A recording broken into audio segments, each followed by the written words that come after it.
How's it going, guys? It's C-RadTV at a WWE Hell in a Cell 2018 review. So yeah, how about we just get right into the review? So Hell in a Cell, we first start off with the pre-show. The only pre-show match we had was for the SmackDown Tag Team titles. The New Day, Kofi Kingston and Big E specifically, defend against Rusev Day, Rusev and A in English. Since the pre-show match, I'm not going to waste any time with this match. We're going to skip right to the end. It was actually back and forth, to be perfectly honest. So match ending, Rusev and A in English miscommunicate on a tag. And Kofi would then hit the Trouble in Paradise on A in English. And Kofi gets the 3 count for the win. It's for the New Day to retain the SmackDown Tag Team titles. So could this be the start of possibly Rusev Day breaking up? We will have to wait and see. But yeah, that's the pre-show match, so for all you gentlemen, thanks for playing. Now let's get to the matches that actually matter. So to the main card, our first match is the Hell in a Cell match. The first of 2 Hell in a Cell matches, might I add. Jeff Hardy versus Randy Orton. So, highlights of the match. Randy's shove on to Jeff to shove Jeff Hardy into the cell was good. Jeff's baseball slide on a table to send Randy into the cell was also good. Randy's chair shots were good. Jeff's dive off the chair into the cell was good. Jeff's spinning back cardiac arrest combo was pretty good too. Randy's superplex from the top rope was good.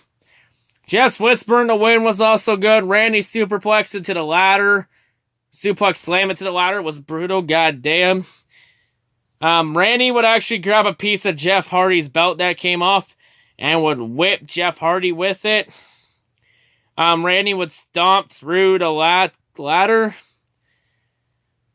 at one point also. That was actually pretty good too. At one point in the match, Randy would grab a screwdriver and then he would use it to pull Jeff Hardy's left ear piercing out. Like the little circle thing right here on the ear. Yeah, Randy would actually pull that out successfully. When I was actually drinking a beer while watching, I was like, I almost spit it out. I was like, fuck me, fucking brutal. God damn, that's scary. Very sadistic. God damn, that's a good point there. To be perfectly honest. Continuing on, Jeff's chair shots were good. Randy's vintage DDT from the middle rope was good. Jeff's twist of fate was good. Jeff's Swanton bomb with a chair on top of Randy Orton was good too. It only got a 2 count. Jeff's stunner was good. So last week, so apparently I don't think Shinsuke botched the landing. It was actually a stunner. I think the only problem was Tom Phillips botching on commentary by calling it twist of fate. It's like, no, you fucking jackass. It's a stunner, you stupid dumbass. What fucking match are you watching? Wake up. So that match ending, Jeff would have Randy Orton position on a table. Jeff would climb up one ladder. 1 or 2 ladders set up. He'd climb the small one. He was going to try and do a leapfrog leg drop onto Randy. But then Jeff noticed when he was about to leap that he was going to hit the cell. So then Jeff climbs onto the tall ladder. And then Jeff done some monkey walk on the fucking bars by hanging onto the cell. Excuse me. And then Jeff lets go, swings off the top of the cell to goes through the table after Randy rolls through. Goes through it face first. So then when Randy went to go get the 3 count, the referee actually refused to do the count because Jeff was hurt. And Randy said, hell with your hurt, do your job. So then the ref eventually then does the count and Randy gets the 3 count for the win. Referee, it's a fucking Hell in a Cell match. You are there to do one job and one job only. Count 1, 2, 3. It does not fucking matter if the son of a bitch gets hurt. You count to 3. You don't stop a Hell in a Cell match for any reason. Unless it's a 3 count or a submission. But yeah, I think I'm done with that. So then after the match, the cell would come up. Medical personnel would come out to aid Jeff Hardy, and Jeff Hardy would be stretchered out. It would be later known tonight that Jeff Hardy was suffering from severe abdominal pain. Yeah, his body went through a lot. Like, he's old. He's getting up there. And also, earlier this week, Jeff's brother Matt is officially retired from WWE. Too bad. Too bad for Matt. Anyway, Matt, you had a nice career. Hopefully one day you're in the Hall of Fame. But anyway, continuing on. Next up, we get our SmackDown Women's Championship match. Charlotte Flair defense against Becky Lynch. Highlights of the match: Becky's takedown and gator rolls to start the match are good, showing amateur background too. Then Charlotte would do takedowns and gator rolls too, so trying to one-up Becky. Charlotte's leg sweep was good. Charlotte's arm toss leg stomp was good. Becky's diving punch off the apron was also good. Charlotte's front roll into a pin was good. It would only get a 2 count though. No surprise. Becky's flying clothesline was good. Becky's leg drop, elbow drop combo was good. Charlotte's belly to back was good. Charlotte's sit out powerbomb was good. Becky's reverse DDT was good. Becky's disarmor was also good. But Charlotte able to crawl out of the ring to force a break. So match ending. Charlotte will hit the spear on Becky. But during the roll through for the pin, Becky will then counter with a roll up on Charlotte. And Becky gets the 3 count for the win. And Becky Lynch is your new SmackDown Women's Champion. How about that? Yeah, honest, that needed to happen. That needed to happen if you wanted to take Becky as a serious heel. But then after the match, Charlotte would go to Becky to try and get some sportsmanship. You know, trying to raise Becky's hand, admit that she's the better woman in that situation. But Becky would direct Charlotte's sportsmanship and then tell Charlotte she ain't stealing her spotlight. And Becky walks away. So that's where we end that match. So next up, we get the Raw Tag Team Championship match.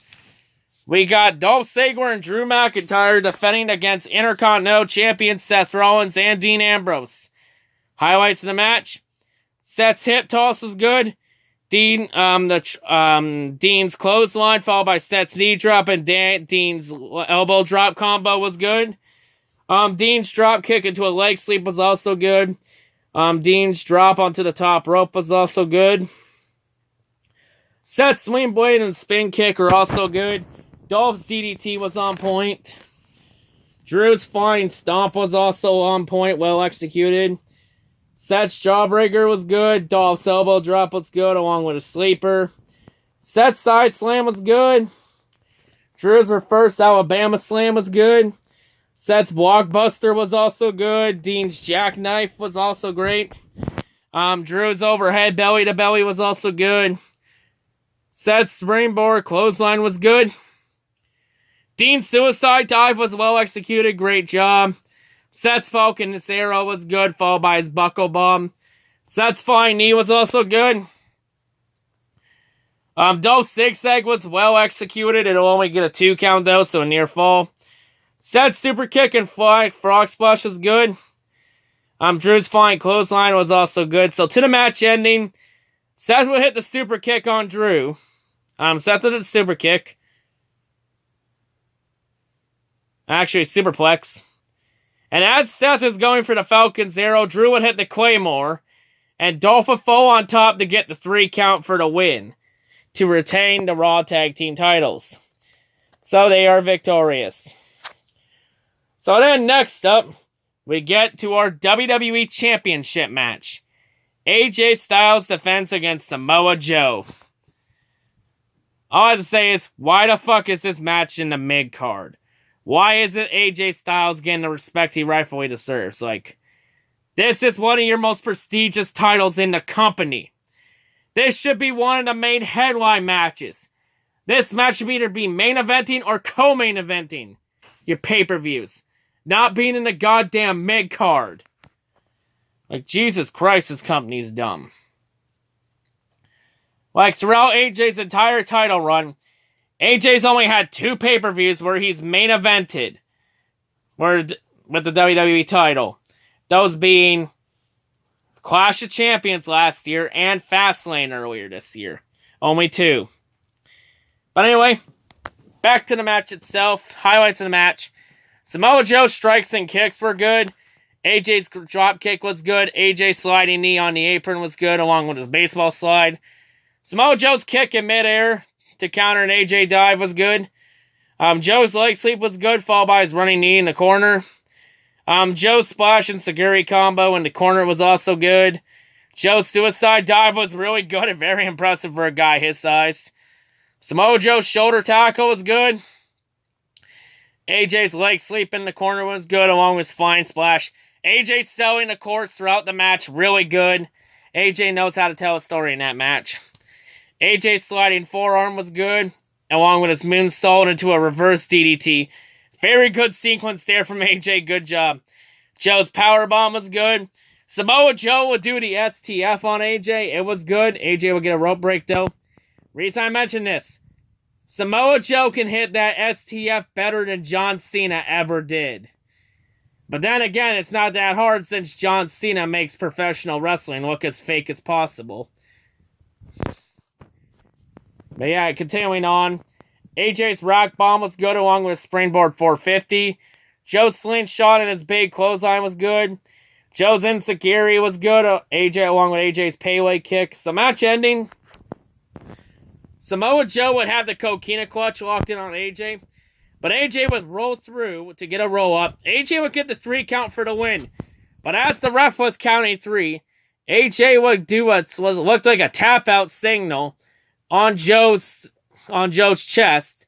But the ref never caught it. The ref only was focused on Joe's shoulders on the ground. So a controversial ending, but the referee's decision is final.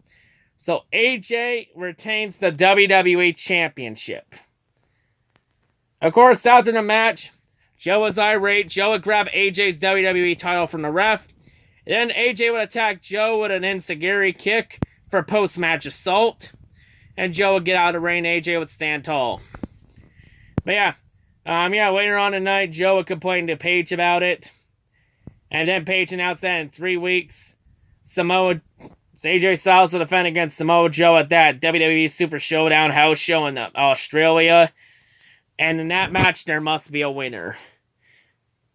So yeah, that's where we go with that. So then next up, we get a mixed tag team match. Daniel Bryan and Brie Bella versus Miz and Maurice. Highlights of the match. Daniel's running clothesline was good. Daniel's leg drag was good. Miz's running drop kicks in the corner was good. Daniel's avalanche hurricane rana was good along with his yes lock. Daniel's running drop kick was good. Miz's neck breaker, backbreaker combo were good. Miz's it kicks were also good. Daniel's overhead toss was good. Brie's baseball slide was good. Daniel's flying knee was also good. Brie's Luthez press was well executed on point. Daniel and Brie's yes kicks were both executed well. Very well done. Brie's running knee was good. So then match ending. So Brie would have a roll-up on Maurice. Then Maurice would counter the rope with a roll-up of her own. Then Maurice would grab a fistful of tights to get the 3 count for the win. So Miz and Maurice are victorious. So Miz once again beats Daniel Bryan in this feud. So this feud shall continue. And also from the looks of it, it looks like Daniel Bryan may have signed an extension. Because I think his contract expires this week. And since they already got plans for him into October and November and whatnot. Excuse me. I guess this means that Daniel Bryan is still with the company. But yeah, don't worry, Cody Rhodes. Someday you'll get your dream match with Daniel Bryan. Someday. Continuing on. Next up, we get our Raw Women's Championship match. We get Ronda Rousey defending against Alexa Bliss. Highlights in the match.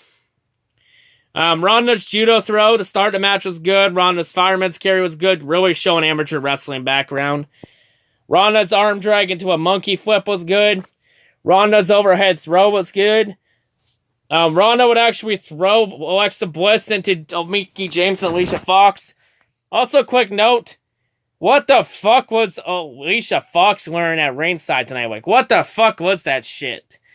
That's shit. Those clothes Alicia wore looked ugly as fuck. Like, that's the type of shit I would expect to see at a fucking fashion show in New York or Paris or some shit like that. Like, Alicia, you are not a fucking model for a fashion show at New York or Paris. You are a fucking professional wrestler. Fucking dress like one. Continuing on. Alexa's head toss is good.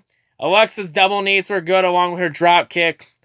Ronda's arm toss is good along with Alexa's basement drop kick.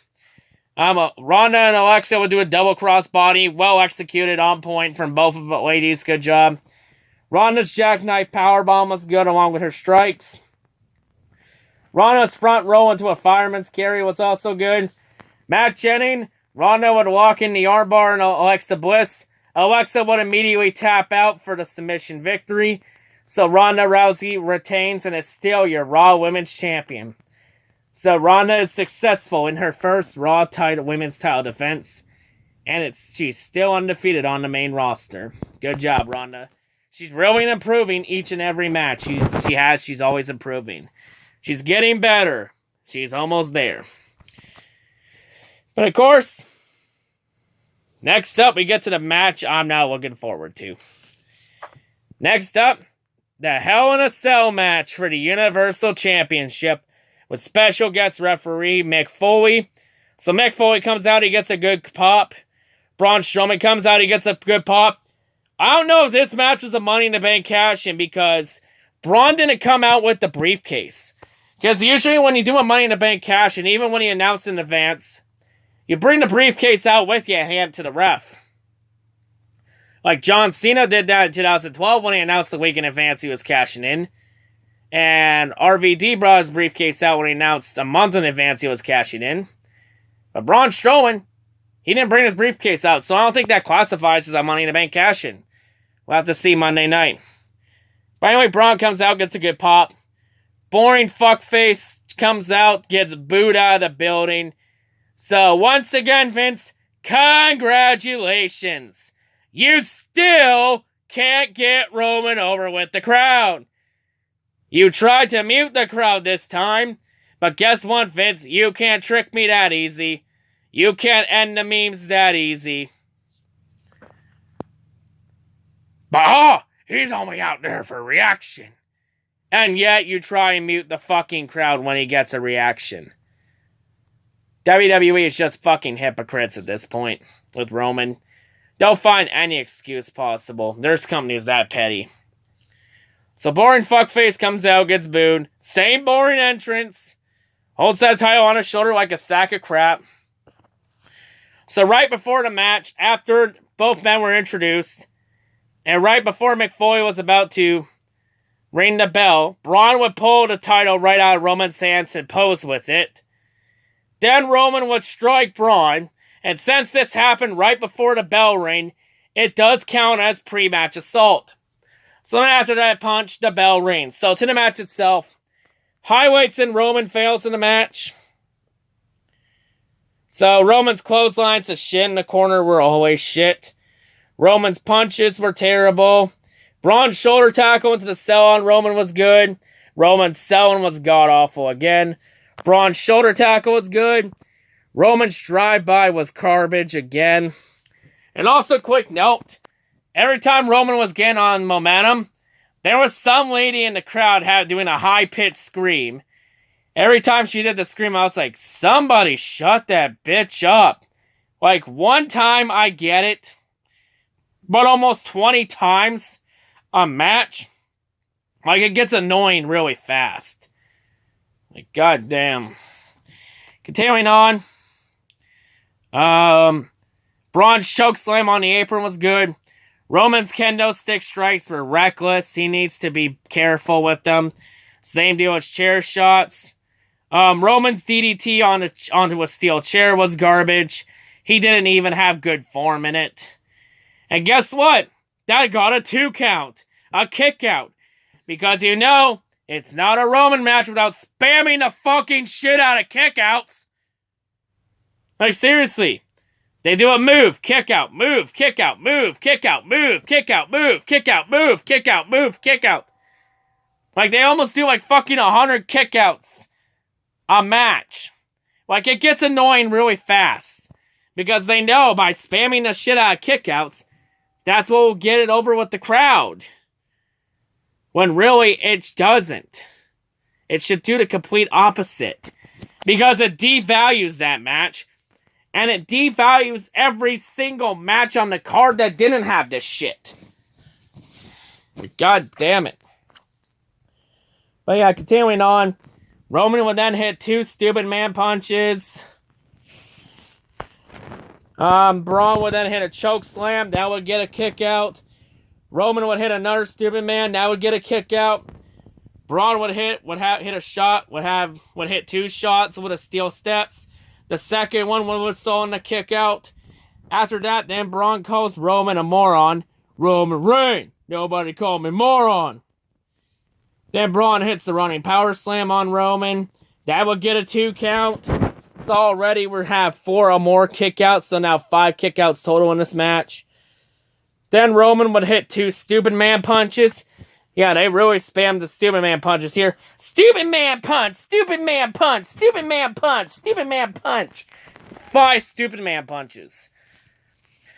So then Roman hits the spear through the table, which looked awful. That would get a 2 count, so now the spamming kick out counter hits 6. At that point, Dolph Ziggler, Drew McIntyre would come out, and they would try and get into the cell. That would bring out Seth Rollins and Dean Ambrose. They brawl at ringside.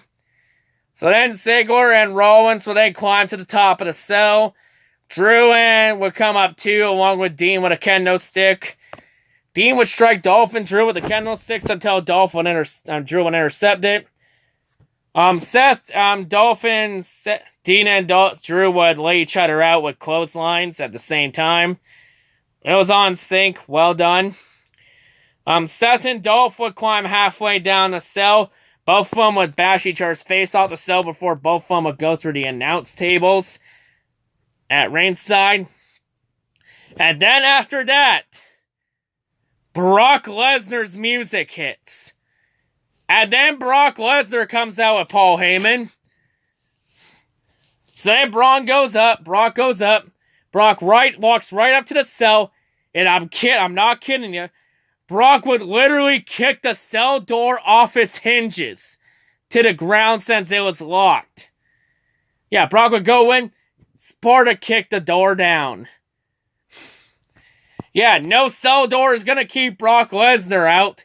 And oh, by the way, before I continue on real quick, my thoughts on the cell, like, it's still the same cell. They just gave it a new coat of paint. Like, even with a new coat of paint, it's still the same thing. Like, all they literally changed on it was just the color. That was it. So then when Mick Foley goes to confront Paul Heyman, Paul would spray mace or pepper spray. Take your pick at Mick Foley's eyes. So the referee is knocked down at crucial point in match. Cliche. So Brock goes into the cell, goes in the ring. He grabbed a piece of the table Roman had from earlier from the spear. Brock would attack Braun and Roman with the piece of the table. Then Brock would grab Braun, hits the F5 on Braun Strowman. Braun would grab Roman. He hit the F5 on Roman right on top of Braun. Brock leaves ring because Brock was told he wasn't going to get his Universal title rematch. So then a new referee comes in from the backstage area. And the ref calls for the bell. And the match is ruled a no contest. So it's a tie. And since titles don't change hands on a tie, Roman retains automatically. And that's where we end the pay-per-view. Like, for a Hell in a Cell match, you cannot end a Hell in a Cell match that way. And when it's your main event, you can't end a main event that way. I've always hated it. I've always hated pay-per-views where the end in no contest or ties and cliffhangers. I've always hated it. I've always hated those kinds of endings. Like, it's disappointing. But to be fair, the main event was shit. This pay-per-view was trash. Like, Brock Lesnar's... Like, Brock Lesnar's attack perfectly summarizes pay-per-view. Complete garbage. But yeah, this is why WWE has been complete shit this year. It isn't going to get any better unless Vince McMahon retires or steps down. Or unless Vince McMahon pulls a Brian France and gets arrested for DUI and in criminal possession of a controlled substance. What are the odds of that one ever happening? But we can all dream, damn it. But, final pay-per-view rating for this show. You know what? Garbage pay-per-view. 1 out of 10, my final rating. Trash. Complete trash. The quest for a good pay-per-view continues. And no, I don't count that Super Showdown show in Australia. Pay-per-view. It's not on a...